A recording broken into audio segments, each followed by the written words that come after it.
What's happening, guys? Welcome back to Rock Guitar School. So, happy holidays, happy new year. We're into 2023. I just wanted to, make a video on something cool that happened. This was 5 years ago, 2017. We opened my band at the time, so I was playing for this girl, Bailey Callahan. We were doing some pretty cool gigs with her in Nashville, and if you guys don't know, I'm actually in Orlando, Florida. So here in Orlando, so they would have these concerts at the University of Central Florida. They would have like very well-known artists, like kind of like up and coming. They were gonna have Luke Combs. So Bailey got asked to the band. We got asked to open up for Luke Combs. Now, Luke Combs.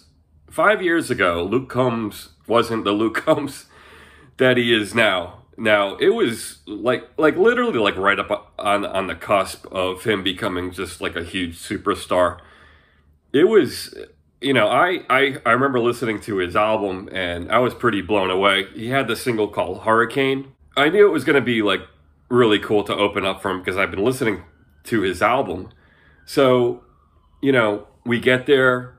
And, if you guys don't know, like, show day can be a pretty long day. Like, it can be like an all-day an experience. Like, sometimes you have to get there super early to do a sound check. So, I remember getting there, it must have been maybe 10 or 11 in the morning. It was an all-day thing. But we went on in the afternoon, so... But anyways, so we get there for sound check, and we're not able to sound check until after like the headline artist. That's pretty much how it works. Like if you're a local band or if you're opening up for, the major act in town, like you'll wait typically unless they schedule you earlier, super early, but a lot of the time. When I was working with bands, if you're opening up for like the major act, you're kind of like, it's like this whole waiting game basically. So it's kind of like when they get done, that's when you can, do your thing, set up and whatever, get your whole, sound together. Anyways, long story short. So I have this like little piece of footage. I thought you guys might find this interesting. I think a lot of people think like when they see like amplifiers on stage, that's like it's coming from the stage. Well, the trick to getting a really good guitar tone, if you're using, actual amplifiers on stage, is, well, I mean, let's say it this way: if you're not Eddie Van Halen, you have to make certain sacrifices because the sound guy probably wants to mix a certain way. And then also the people that are coming to see you play, the audience, you don't want to, make them deaf. So what the trick is basically is turning your guitar cabinets around, right? Or basically having cabinets in a whole other area. So I have this little clip of Luke Combs, guitar player, sound checking his guitar. Now you can see basically what's going on. He's got an orange cabinet basically facing the opposite direction. So you guys can check this out. It's pretty cool. Like, you'll hear the volume. Like, the thing with these guys is, a lot of the country artists, the bands, it's very loud.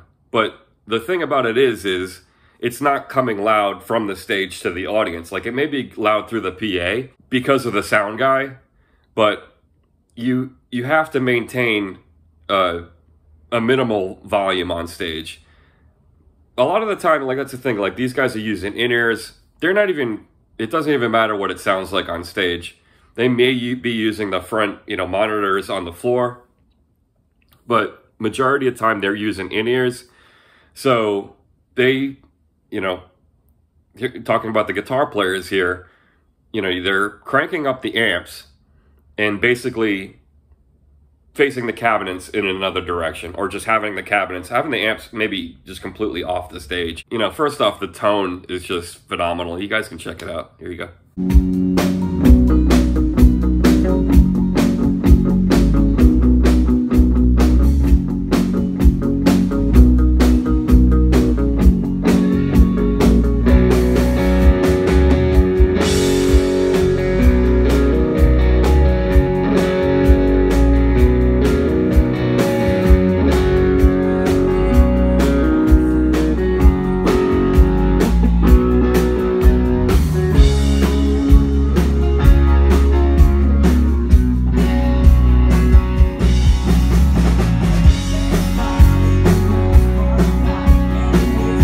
I hope you enjoyed that little clip, guys. You know, get a little taste of how these bands, this is how they all do it.